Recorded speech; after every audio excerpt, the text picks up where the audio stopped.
अक्सर मैंने लोगों को देखा है सक्सेस के ऊपर बात करते हुए, फेलियर के ऊपर बहुत कम ही लोग बात करते हैं।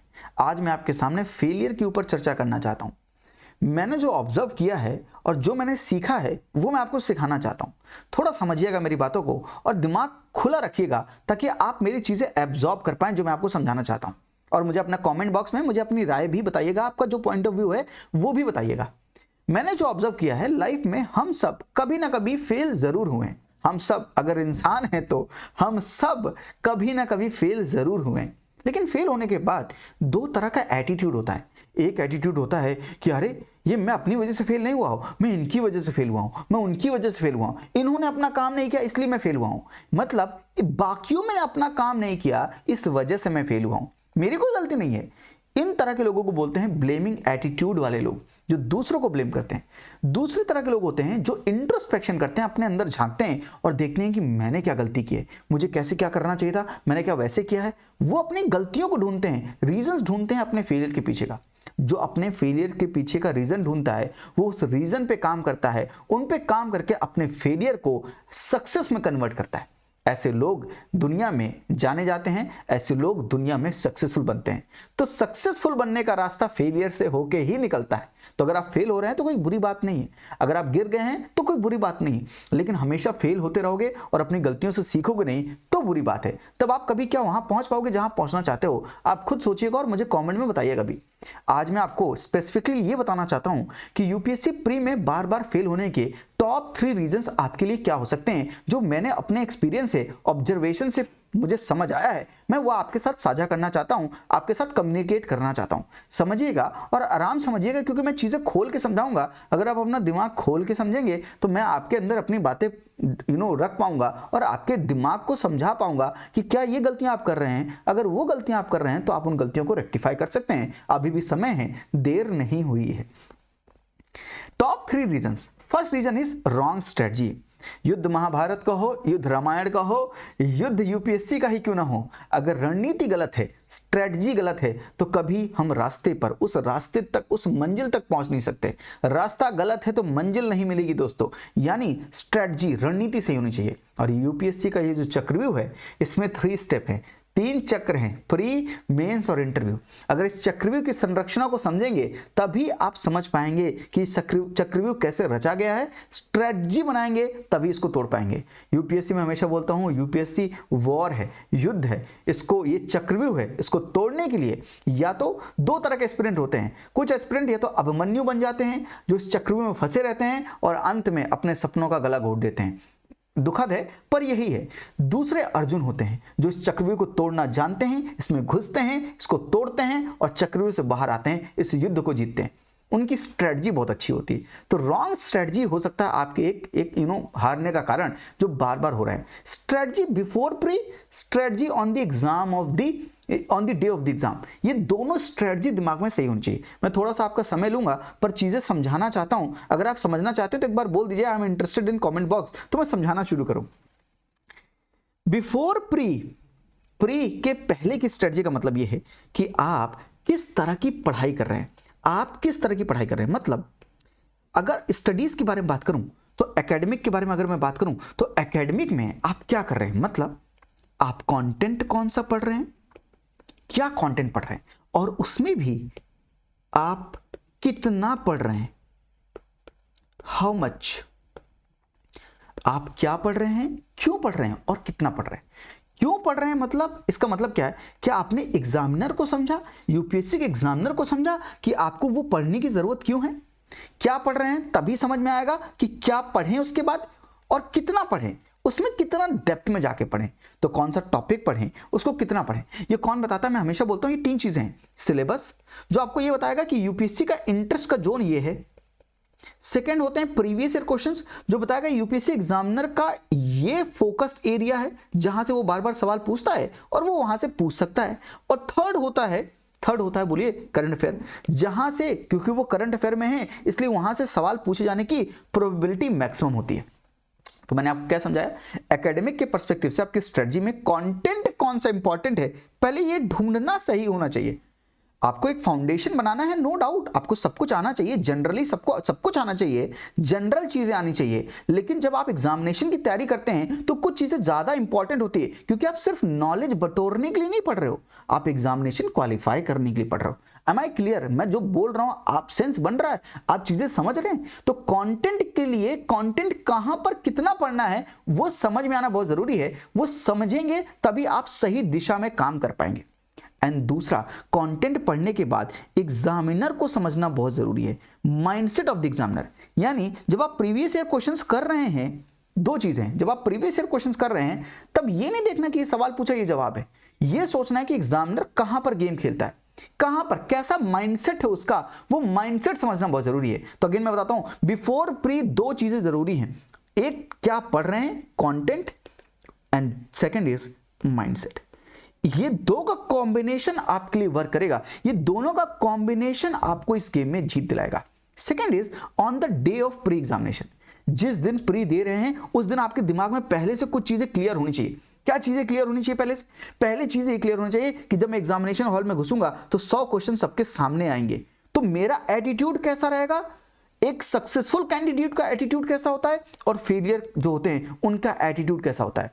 क्या आप एग्जामिनेशन से पहले ही शस्त्र डाल देते हो, हाथ उठा देते हो कि मेरे से तो नहीं होगा, मैं डर गया, इतना देख के? आपका confidence on the day of the exam, आपका एटीट्यूड कैसा है, वो आपकी स्ट्रेटजी है कि मुझे अपना एटीट्यूड कैसे रखना है, मुझे वहां पर जाते क्या करना है। अगर मेरे पास 100 क्वेश्चन है तो मैं कैसे मैं करूंगा, क्या मैं पहले 25 क्वेश्चन उठाऊंगा, फिर मैं क्या 50 से 75 क्वेश्चन करूंगा, कैसे करूंगा, मैं पहली बार में कितने क्वेश्चन करूंगा, मैं सेकंड बार में कितने क्वेश्चन करूंगा, मैं थर्ड इटरेशन में कितने क्वेश्चन करूंगा, मुझे गोले किस तरह से भरने हैं, क्या सही स्ट्रेटजी है गोले भरने की, गोले कितने कितने सवाल करने के बारे में भरना चाहिए ताकि मुझसे कोई मिस्टेक ना हो उस प्रेशर सिचुएशन में।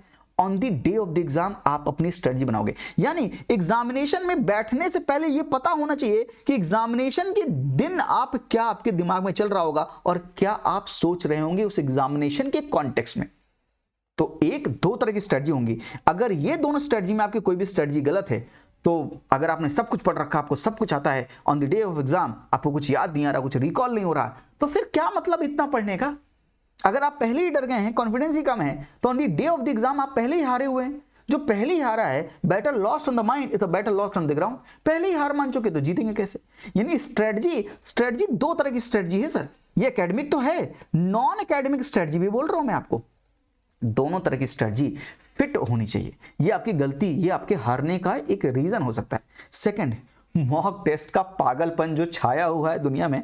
मैं मॉक टेस्ट के अगेंस्ट नहीं हूं, मैं प्रैक्टिस के अगेंस्ट नहीं हूं, पर जिस तरह से मॉक टेस्ट की क्वालिटी है ये प्रॉब्लमेटिक है। तो मॉक टेस्ट का पागलपन जो है आपको हरा रहा है। मुझसे भी बोलते हैं लोग, test series sir, test series क्यों नहीं लॉन्च कर देते? अरे टेस्ट सीरीज मैं लॉन्च तो कर दूं, लेकिन अगर मैं यूपीएससी के लेवल का क्वेश्चन इतने ढेर सारे नहीं बना पाऊंगा तो इतने ढेर सारे की टेस्ट सीरीज निकाल के भी 10, 15 टेस्ट, 20 टेस्ट, अरे मैं उतने सवाल नहीं बना पा रहा हूं। यूपीएससी कितने सवाल बनाता होगा और कितने सवाल आते हैं? मैं इतने सवाल आपको यूपीएससी की क्वालिटी के बना नहीं सकता हूं, तो जबरदस्ती मैं टेस्ट सीरीज क्यों लॉन्च करूं? लेकिन आपको तो सिर्फ ये है, आपको तो आंख बंद करके क्या करना है, आपको तो बस प्रैक्टिस करनी है। किसी भी चीज की प्रैक्टिस करवा दूं क्या? कोई भी प्रैक्टिस करवा दूं। मॉक टेस्ट में जब इतने ढेर सारे सवाल बनेंगे तो उनका माइंडसेट कैसा होगा? तो कुछ लोग क्या करते हैं, मॉक टेस्ट इतना ज्यादा करते हैं कि मॉक टेस्ट में डूब जाते हैं और फिर वो चीज डेवलप कर लेते हैं जो एग्जामिनेशन के कॉन्टेक्स्ट से बिल्कुल दूर होती है। मॉक टेस्ट का पागलपन बेकार है, ये गलती आप कर रहे हैं। ओवर डूइंग मॉक टेस्ट जो जरूरी नहीं है, जो नेसेसरी नहीं है। आप उन सवालों की प्रैक्टिस कर रहे हो, उस क्वेश्चन की प्रैक्टिस कर रहे हो जो कभी यूपीएससी के लेवल के ही नहीं है। यूपीएससी के लेवल के सवाल यूपीएससी बना सकता है, दैट्स ट्रू, पर यूपीएससी के कम से कम क्लोजेस्ट तो बनाओ, यूपीएससी के क्लोजेस्ट तो बनाओ। ऐसा तो नहीं है ना यूपीएससी से इतने दूर सवाल बना रहे हो कि यूपीएससी वहां है वो। और मॉक टेस्ट में एक चीज क्या करते हैं, मॉक टेस्ट में आपको एक काम करते हैं वो लोग कि वो आपसे एक्सेप्शन पूछते रहते हैं और आपको लगता है कि ठीक है ये तो जनरल है, सही होगा, आप टिक मारते हो और फिर पता चलता है आप गलत हो। मतलब अरे जैसे सवाल गलत हुआ तो आपका कॉन्फिडेंस कम हुआ कि मुझको तो आता नहीं और उन्होंने पूछा एक्सेप्शन है। फिर वो क्या होता है कि नॉलेज की कमी है, तो फिर क्या करना चाहिए? अब वो बात का आपको पता है। तो मॉक टेस्ट का जो पागलपन है वो आपको हरा रहा है, ये एक फैक्टर हो सकता है, एक फैक्टर हो सकता है जो मे बी आपके फेलियर के पीछे का रीजन हो सकता है। दूसरा, मॉक टेस्ट करके हमेशा हम गलत परसेप्शन पाल लेते हैं कि ऐसे सवालों का जवाब ऐसा होता है, वैसे सवालों में ऐसा जवाब देता था। तो कौन सी टेस्ट सीरीज कर रहे हैं उसके हिसाब से आपके जवाब चेंज होते रहते हैं। आप गलत परसेप्शन पाल लेते हैं कि अच्छा मैंने पहले टेस्ट सीरीज में किया था, ऐसे सवालों का जवाब ऐसा हुआ था और उसके हिसाब से ऐसा वहां पे एक्सेप्शन था। अब यूपीएससी का सवाल आया सामने, आपने वही माइंडसेट से यूपीएससी के सवाल कर दिए, अब यूपीएससी का सवाल गलत हो गया। तो आपने प्रैक्टिस किस चीज की गलत होने की प्रैक्टिस, गलत परसेप्शन पालने की प्रैक्टिस।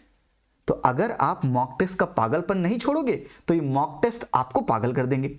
इसीलिए हमारा प्रीलिम परफेक्शन प्रोग्राम है जहां पर हम पढ़ा रहे हैं सारी चीजें, लेकिन वहां पर हमारे 2 ही फुल लेंथ टेस्ट है। मैं उतने ही बना सकता हूं अच्छी क्वालिटी के क्वेश्चन, उतने ही देता हूं मैं, इसलिए मैं पूरे नहीं दे रहा हूं, इसलिए मैं 15-20 टेस्ट नहीं दे रहा हूं, मेरी कैपेसिटी नहीं है। और मैं क्यों बोल रहा हूं कि मैं यूपीएससी एग्जामिनर के क्लोजेस्ट सवाल बनाता हूं, क्योंकि जो मैंने सवाल बनाए यूपीएससी ने उसी तरह के सवाल पूछे भी हैं। मैंने एक वीडियो भी बना रखी है, आप पहले टेलीग्राम चैनल लिंक डिस्क्रिप्शन में जाके चेक कर सकते हो, वो सवाल चेक कर सकते हो क्या वो यूपीएससी की क्वालिटी से मैच होते हैं, क्या यूपीएससी के नए पैटर्न पर हैं, क्या यूपीएससी के पैटर्न को मैं एक्सप्लोर करता हूं। अगर मैं करता हूं तो ठीक है, अगर आपको अच्छे लगते हो तो देखिए। मॉक टेस्ट मत कीजिए, मॉक टेस्ट कीजिए, मतलब पागलपन मत रखिए, इतने मत कीजिए कि आप कौन से टेस्ट कर रहे हैं उस पर ध्यान दीजिए। क्वालिटी ऑफ मॉक टेस्ट पे बहुत ध्यान देना जरूरी है, अदरवाइज आप कुछ भी कर लेंगे, कुछ भी कंज्यूम कर लेंगे, उसका रिजल्ट अच्छा नहीं आएगा। तो सेकंड गलती जो आप कर रहे होंगे, मॉक टेस्ट का पागलपन ठीक नहीं है। मॉक टेस्ट कीजिए पर सही कीजिए और कुछ चीजों के लिए कीजिए। मॉक टेस्ट की एक स्ट्रेटजी है, उस स्ट्रेटजी के अकॉर्डिंग कीजिए। मॉक टेस्ट का माइंडसेट डेवलप करने के लिए मत कीजिए, मॉक टेस्ट से परसेप्शन ड्रॉ करने के लिए मत कीजिए। कुछ चीजें हैं जिसके लिए मॉक टेस्ट कीजिए, क्या प्रैक्टिस, क्या सिली मिस्टेक कर रहे हैं, किस तरह की मिस्टेक कर रहे हैं, वो करने के लिए आप मॉक टेस्ट कीजिए। यानी मॉक टेस्ट की स्ट्रेटजी क्लियर होनी चाहिए, नहीं तो मॉक टेस्ट गलत लगाएंगे और फिर अंत में आपका रिजल्ट नहीं आएगा। मेरा एक स्टूडेंट है, मेरे कई स्टूडेंट है बल्कि, जिन्होंने प्री 2024 क्वालिफाई किया है और मैंने उनसे 2 मॉक टेस्ट लगवाए थे जीवन में, 2-3 से ज्यादा मैंने उनको कभी नहीं बोला मॉक टेस्ट का। और कुछ लोगों ने तो बिल्कुल भी मॉक टेस्ट नहीं लगाए हैं, कहेंगे तो मैं उनको उठा के ले आऊंगा और बुलवा दूंगा कि भाई आप देख लो, आप इन्हीं से सुन लो तो ज्यादा बेहतर होगा। मैं अपनी मीनो एक्सपीरियंस से बोलना चाहता हूं, मॉक टेस्ट का पागलपन खराब है, बाकी आप समझदार। थर्ड, नेग्लेक्टिंग सी सेट। सी सेट को जब हम निगलेक्ट करते हैं वो सबसे बड़ी प्रॉब्लम है, क्योंकि GS1 में अगर हम पूरा समय देते रहेंगे और GS2 को समय नहीं देंगे, सी सेट को समय नहीं देंगे, तो GS1 में बहुत अच्छे मार्क्स लाते हैं लोग, लेकिन GS2 उनका नहीं होता है। उसकी वजह से क्या हो जाता है कि वो पेपर क्वालिफाई नहीं कर पाते हैं। मतलब जीवन में सबसे इंपॉर्टेंट चीज क्या है, जो मैं हमेशा बोलता हूं, बैलेंस। और GS1 GS2 का अगर बैलेंस खो देंगे, तो बैलेंस अगर आपने खो दिया, वो हार्मनी खो दिया है, तो जाहिर सी बात है आप एग्जामिनेशन में फेल जरूर होंगे। तो बहुत से लोग हैं जो सी सेट की वजह से फेल होते हैं। तो मैं आपसे कहूंगा कम से कम अभी से लेके रोज 2 घंटे का सी सेट का प्रैक्टिस कीजिए ही कीजिए। ये सी सेट का प्रैक्टिस आपको गेम जिताएगा, GS2 में जिताएगा। और एक स्टाइल है, उनको बार बार करेंगे ना, तो बार बार करने से आपको एक पैटर्न समझ में आएगा। वो पैटर्न पकड़ना बहुत जरूरी है। देखिए, पढ़ाई बाकी सब सेम कर रहे हैं, ये एक लेवल है, लेवल 1 सब लोग पढ़ाई कर रहे हैं, लेवल 2, लेवल 3 ये कौन कर रहा है? जो ये कर रहे हैं वो जीतेंगे। मैं इसके लिए मना कर ही नहीं रहा, लेवल 1 आपको सबको पढ़ना तो है ही है, इसके बाद आपको अपने आप को अपग्रेड भी तो करना है। जैसे आप अपनी डिवाइस को अपग्रेड करते हो, अपने आप को कब अपग्रेड करोगे? कहां पर फोकस करना है, कितना फोकस करना है, स्टाइल कैसे सीखना है, माइंडसेट कैसे डेवलप करना है। कंटेंट प्लस माइंडसेट का मिक्सचर काम करेगा आपके लिए, इसलिए बहुत जरूरी है ये चीज समझना। साथ में लास्ट बोनस पॉइंट बताता हूं, क्योंकि आप डरते हैं सर, सबसे बड़ा रीजन ये है, क्योंकि आप अपने फेलियर का बैगेज लेके चल रहे हो, आप अपने फेलियर का बोझ लेके चल रहे हो और डरे हुए हो, सहमे हुए हो, क्योंकि आपने कुछ चीज क्रैक नहीं की, कोई एग्जाम क्वालिफाई नहीं किया, तो आप एग्जाम से डर रहे हो। क्यों?